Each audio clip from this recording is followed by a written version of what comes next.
Where do you find your music, Buzz? Mainly it's a lot through YouTube, to be honest with you. I don't go on and listen to like people's fucking playlists. I'll listen to an album from start Yeah. to finish, you know? Still like how it's Yes. supposed to be listened to.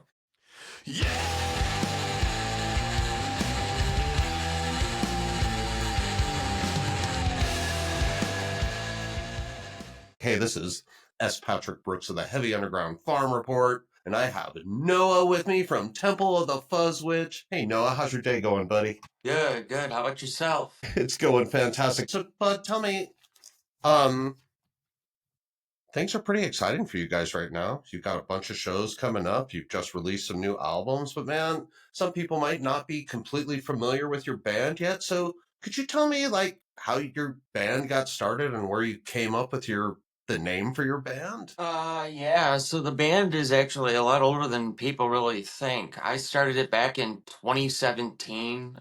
It's gone through a bunch of different lineups in the Okay. past. The name, it's just I don't know if it really fits our music anymore, to be honest with you, but yeah, I was like kind of just trying to come up with a name that is unforgettable, kind of like in ridiculous, satirical in a sense, like, Uncle Acid and the Deadbeats. And it's like such a long name, it's just hard to forget. So like that's Yeah. kind of what I thought of. Well, Not no, really too much. It was just kind of like a doomy name, you know. it's a classic. So, It's a classic name, man. But tell me, so that's interesting that you say what you said, though. How do you feel your music? How do you feel that your name doesn't necessarily represent the kind of music that you're playing right now? oh, I don't. Expand upon that, Noah. I mean, like the name. It's just like gone through like so many changes. It's just, I mean, like it feels different each time with like each album. Are you? You know? Yeah. Like, do the Yeah. people make it feel different too? Because you like your lineup's been pretty steady for the last couple of years, right? Yeah, yeah. But I mean, previously, I mean, it's just been, I can't even keep track. But Okay. yeah. All right. I'm Well, sorry, what was the question, man? Yeah. I have no idea. No, no, it's like Yeah. you mentioned that you didn't feel like your name really represented what you Oh, guys are yeah. doing right now, but I just feel like the name in my mind is just associated with like the older music, kind of. That's what it makes, yeah, like I don't associate it with like the new shit as much for some reason. I don't know. that's cool. All the music feels different to me now than it did, like 4 years ago, even like 2 years ago. Do you think do you have a particular tightness with these two new guys in your band? I mean, you're a three-piece band. Do you spend a lot of time together? Is it different like from a personal connection standpoint that it used to be? Uh, Not so much. I mean, it's, we all got our own lives, Okay. It's pretty much like where it's at, we do this, you know. Yeah. Well, tell me, Noah, you're a lot younger than I expected you to be. Oh, okay. So Yeah, and I'm I think that, 27 right now. Put it this way, I started the band when I was 19, so so tell me, yeah, man. it's been a while. Yeah. But you're growing up in a world dominated by EDM type music and hip hop, and so why is it different for you? What attracted you to rock and roll? To me, it just seems just to be like one of the most genuine types of music. Specifically, well, just metal in general. I'm speaking broadly. It's the closest thing to the way I feel on the inside too, consistently. I mean, I think that's a really common theme with people that are really into heavy music. Yeah, for sure. Yeah, just specifically, I mean, it captivated me differently, just metal Do as a you whole. think that being from Detroit has an influence on you in that way? Um, Maybe, maybe not. I don't know. I got a really weird relationship with like Detroit as a whole. So, like, I don't. It's really weird. Like, I grew up here, and it's just I don't know. I don't want to talk about it. That's fine, but it sounds Yeah. like you feel like sort of an outsider maybe, and you don't. Oh yeah, totally. Yeah, it was like I don't really like believe it or not. Like, I mean, I'm involved in the scene here, but it's not like I mean, like I go to shows and everything, but like it just still feels like the scene's like dead here. You know what I mean? Just like post COVID, it just changed a lot of things. Do you have a place that you feel that hasn't changed? Is there a place that you like to hang out, or a place that you like when you're tour, you like a city that you particularly like to go to because you feel that? it's a little different there? Like any city outside of Detroit? Yeah. Pretty much anywhere. Oh, okay. Well, Yeah, well, fair enough, man. Well, fair enough. yeah, So I've been listening to your music, obviously, since last year. yeah. You had a great album that came out. That was just, I mean, I love it. And then this year you had a split with Seum. Soon. Yeah, Soon. yeah, that's Yeah. right. Yeah, yeah, exactly. Could you talk about like how that collaboration happened? How did you guys decide to do that together?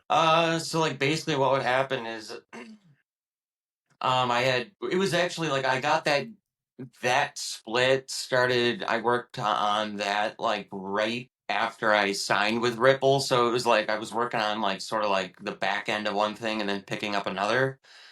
So like Apotheosis wasn't even out yet when like I started that, but I was like, Oh, I still have these songs and I need to record them. Like I gotta put them out. And it was just like, it felt like a continuation and like a footnote of like the album. You know what I mean? It's like, but I was like, hey, look here too. Like this is like the direction that like kind of the band is going in, you know? okay. uh just to like gear up for like the next level, the next stuff, all that's band stuff. Anyways, um but yeah, so I was like, I just gotta record these songs. I want to put these songs out, and then I approached Black Throne Productions out of Toronto. They're great to work with, and then they were totally down with the idea, and then they kind of came up with the idea of just doing a split, just cause. Yeah. So I was like, yeah, sure, why not? That sounds like a good idea. And then they picked that band, and then that band wrote 3 songs to try to fit like what Temple was to them in their mind. Yeah, Interesting. so it's cool. So like those That songs is, are like a little bit different, for them at least. yeah. Have you met those guys since? No, we've had like shows like set up, and then there's been like um, we just haven't been able to play. Like, there's like a border issue one time, and then like one of the shows accidentally got double booked or something, and they couldn't come. It was Oh like no. 2 times. It was like a bummer for real. Yeah, no So, doubt. but yeah, I mean, like I've been on tons of video or not video calls, like Facebook calls with them, and then the label a bunch of times. They're all really nice guys. Yeah, that's cool. Well, that's really Yeah. interesting, man. I always, as a fan, I always like wonder how those splits come together and if it's, a deal you made at a bar when you're drinking after a show, or just like you said, it's like it kind of, that's really complimentary that they would write their music. Totally. Yeah, totally. Yeah, and they just like they like the whole, like they hadn't really done like any kind of like I don't know, I think they said like dark in a certain way or something. I forget what adjective he used. But they hadn't done something like this before. So I was like, awesome, good for you. That's super cool, man. Yeah. So you guys like you guys have a lot of momentum on the scene. A lot of, I mean, like when I asked people who they'd like me to interview, you were pretty much right up there at the very top of the list. People Oh, really, cool. really wanted to hear from your Hell band. yeah. So, Nice.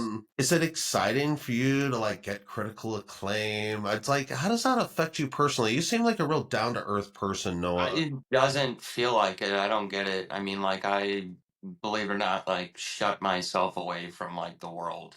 Outside of like when I'm like at home and stuff. So Yeah. it's like I don't like talk to many people even. So I don't really like hear anything other than like from like face to face at a show. You know. Is there like, do you have a reason for that? Or are you just a private person? Private, but then also I don't know. It's just like I haven't like I feel like stumbled upon it. You know what I mean? Like I've seen like reviews and stuff, or like a couple comments on YouTube, like that kind of thing. But I haven't like I don't know, fully felt the effects. I guess. Yeah. No, that's cool, man. I think, Yeah. do you think that helps keep your writing and your approach to live shows more genuine in a way? Oh, well, yeah, I like that. I mean, it's just on top of it, it's just like, well, I don't know where I'm going with that. So, yeah, That's I'm a little bit okay. high. That, dude, appropriate for this show. I am Yeah, also a little bit yeah, high, and you know what? yeah. That's all. You know what? I think, hey, man. Well, I'm a little bit high. Hey, you know what? Here's what we do when we're a little bit high. We roll over to the comments and see if somebody has a question. Oh, shit. And Okay. so, Yeah. hey man, so Mickey is excited out there. He says Doomfest 2 may be his only chance to see you guys. He's like hoping you guys might play a little longer set at Doomfest 2. Do you have any idea how long your set will be? You're one of the co-headliners there. I mean, if we're gonna play however long our time slot is, you know? I mean, if they give us 45, we'll take it. If they give us 30 minutes, we'll take it. If they give us an hour, we'll take it. What's your So what's your ideal amount of time to get on stage? Like if to feel like you really get to express yourself properly. definitely, I like a really, for some odd reason, like a 42 to 45 minute set. It's like Yeah. it's not boring, you know, and you can fit enough of your material in there too to really, you got enough time to show, what you're about within that time frame. So, Yeah, I like that time frame too. I think yeah. that's just about It's perfect. just like when bands do like the hour-long set, it's just I don't know, it's just psychotic to me. Unless you're like some huge headliner. Sure. Sure. Yeah, I know. It's always like if I go see a more traditional type show and I know the band's going to play for an hour and a half or 2 hours, it's like I generally have to Yeah, take some yeah. pretty heavy like mushrooms help me get through those hard times, you know what I'm saying? I got you. Man, do you think looking back now, the albums that you recorded, what is that like? What did it mean to you? Did it set you up for the future? Like, how do you view the music that you've already recorded? Well, I mean, like I like it, and it's just like a piece of like the history of the band. But I think like every album just says something different. I mean, like the older stuff. I mean, I like a few of the songs. There's some good shit in there Do you for sure. listen? Do you like spend time and do you go back and listen to I that stuff? actually have recently, which is I just like once every like few years I'll go back through and just like listen back just to see, just to I don't know, just to look back. Uh yeah, and it like sounds different every time too. So it's cool. Yeah, I can imagine. Do you see Yeah. like an evolution in your playing? Oh, Not totally, totally, totally. like a Yeah. technical evolution. Yeah, and then I see like a lot of like subconscious stuff like happening, like with like moving to the quicker pace stuff. So When you go back and look at your older stuff and you compare your songwriting, do you feel that your songwriting has improved? The songwriting on your last couple things you guys are recording are freaking amazing. I Oh, love thanks. the Yeah, songs. everything is a lot more complex. I mean, I was just like, no offense to like stoner doom stuff, but I was just like so bored of like so much of it, and I was like, I can't be doing that. You know what I mean? Yeah.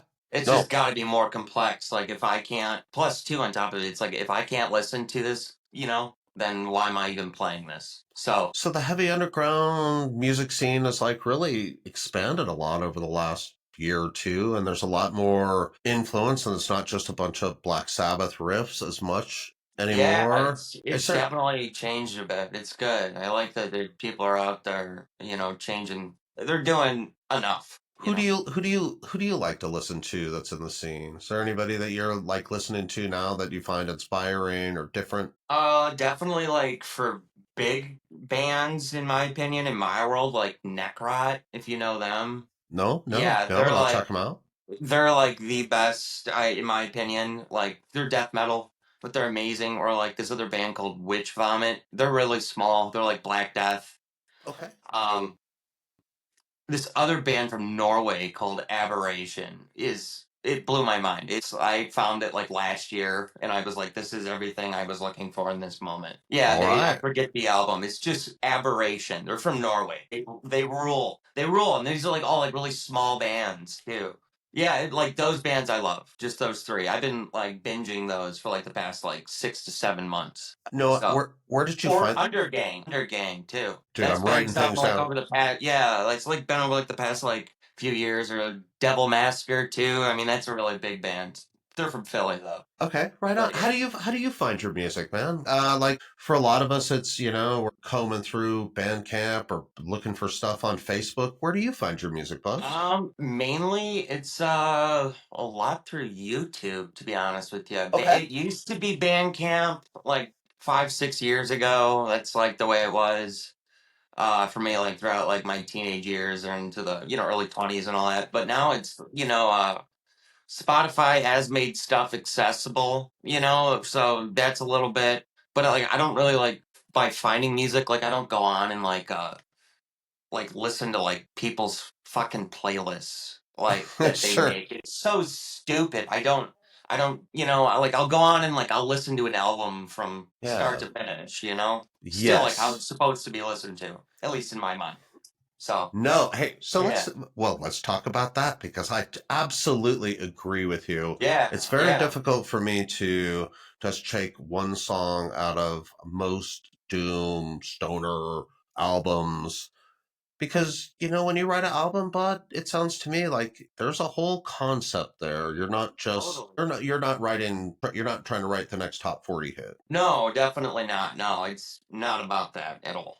You So know. is it about telling a story? What is it about when you write an album? Tell me like what's your The thought process? albums tend to be like they usually tend to have like each song too individually. Like and as over time I've noticed it too, like really everything has like four or five meanings like built into like every song.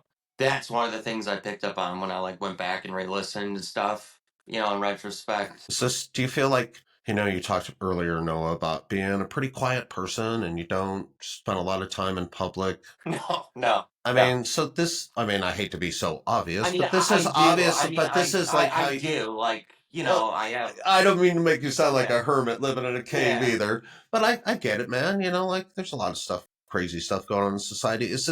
Do you feel like you're compelled to write music and that's your way to express yourself? Oh, yeah. That's pretty, I think, generic. Like, Yeah, but yeah, yeah. do you feel that the music you make is doing a good job of letting you do that? Oh, totally. Yeah, every day. Yeah, yeah. In everything from writing music to listening to music.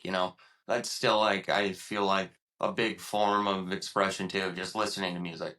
Yeah, Just being a part of no. it. In a sense. So. Well, Bud, talking about being part of it, man, you've got a bunch of shows coming up. And I'd like to give you an opportunity to talk about some of those shows. But before we jump into the shows that you have coming up, you just played two really big festivals. You played Legalized Lex and you played the Grim Reaper Fest. Man, tell me about your experiences at both of those festivals and how they were maybe similar or in some ways different. Um, they were great. Both of them were awesome. The crowd was great. The turnout was great. The response was great. Yeah, I mean it was awesome. People seemed to really enjoy it, and plus on top of it, I mean all of it, like all the bands sounded great, and it's just really good for the scene too, because it's like all like DIY, so Yeah. it's grassroots as fuck while like because nobody else is gonna promote this kind of music, so why not do it yourself? So that's like awesome. So like big shout out to Braun and Scott for running those fests. Yeah, Grim Reaper was great too, just as much as Legalized Lax. They were both amazing. Yeah. Tell me who are some of did you get a chance to check out some of the other bands at those? Yeah, Who stood out to you, man? definitely Temptress. They're out of Texas. They're good. I got to like sit and talk with them for a few minutes. That was pretty Wow. nice. I bet. Yeah, definitely Resin headlined that too.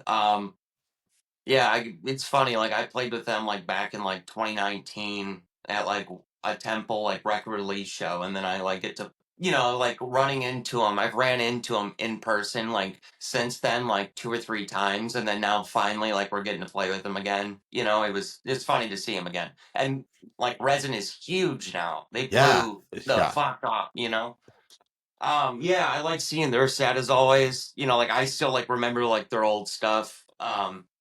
Like being stoner doomy and stuff, and now they're just like this super ambient band. They're really cool. I like them too, man. Well, tell me, bud, what you have. Do you want to talk about anything that you have coming up as far as shows go?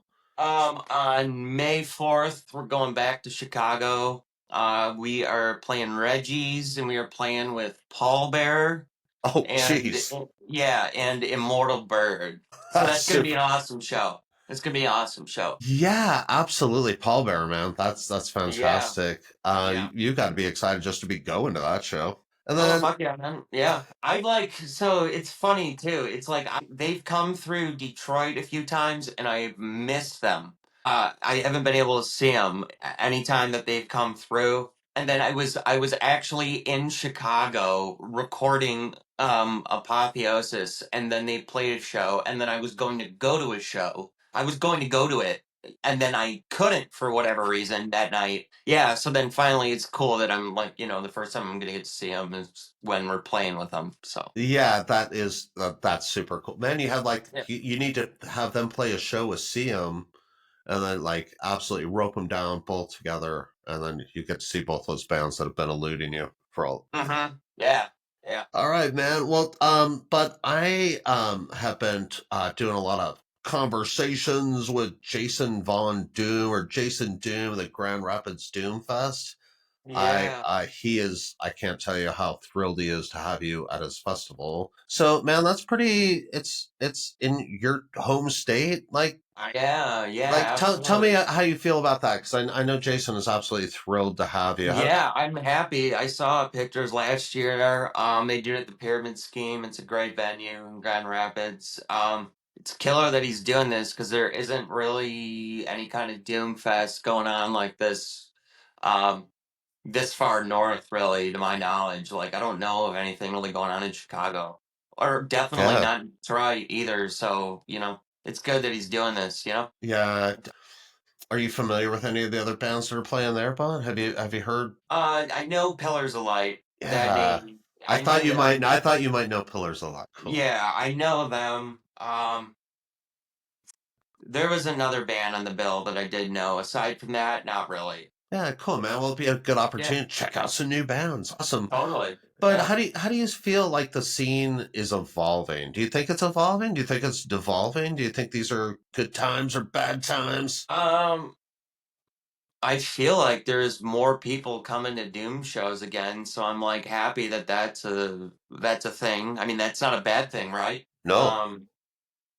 Yeah, I got no complaints. Do you think people are kind of coming back to shows because it's, we're finally over the COVID thing? I mean, Oh, or well, do you, yeah, totally. Yeah, I think jeez. that's like, that horse has been beaten to death. Yeah, I mean, people are definitely back, How about the quality of bands, man? You guys had to like sit in your bedrooms and basements and jam spaces for a couple of years. That couldn't have hurt anybody's chops or songwriting ability. Do you think there's like a surge in the quality of music that's being put out there right now? I've seen like, okay, so it's like some of the new bands that have like popped up in Detroit have been like really good.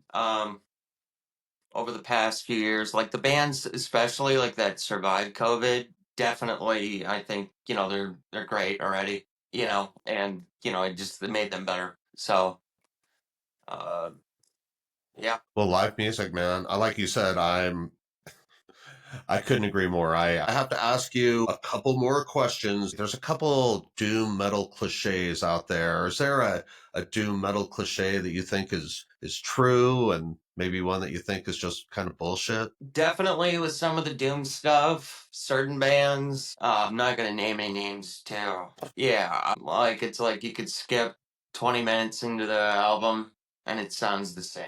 I Yes. mean, that's all I gotta say. So all right, man. I think that's pretty direct. Man, what do you have some stuff that you want to say, Noah? I'm going to give you like open forum here, and then I'm going to see if a couple people have questions out there, and I'll let you know who's been listening. But man, this is take a couple minutes, and man, you could just say whatever you want, and Definitely just straight up to the fans. I love y'all. Thank you for your support over the years. You guys are the best. Thank you. Keep listening to the music. We'll keep fucking playing it and writing it. I got y'all. Just right. thank you. Right on, man. I know people appreciate it. You know what? I got Jason on Jason Doom listening tonight. He's saying hi, man. I've got Debbie Lee from Oakland. She says Necrot is from my hometown, Oakland. So, oh man, I'm from Oakland too. Well, I was born there. I got to check those guys out for sure. You're Uh, amazing. Grave next door tuned in, man. They like say hi, buddy. Mickey and Valerie Wilkinson. Can't wait to see you guys at Doomfest 2. James, Valerie, all right, cool, man. Bud, I really appreciate you taking the time to do this. I know people are Yeah, of really course. excited about it, and I'm My really pleasure. excited about your band. I'm going to probably get off the line and go smoke some weed and listen to your band again. So, Awesome. hey man, Have I'm fun. gonna let everybody else go, but if you don't mind hanging on for just a second, Noah, that'd be fantastic. Hey guys, I really appreciate everybody tuning in. This is S. Patrick Brooks from the Heavy Underground Farm Report. We had Noah Bruner from Temple of the Fuzz Witch. Thanks again, Noah.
Yeah!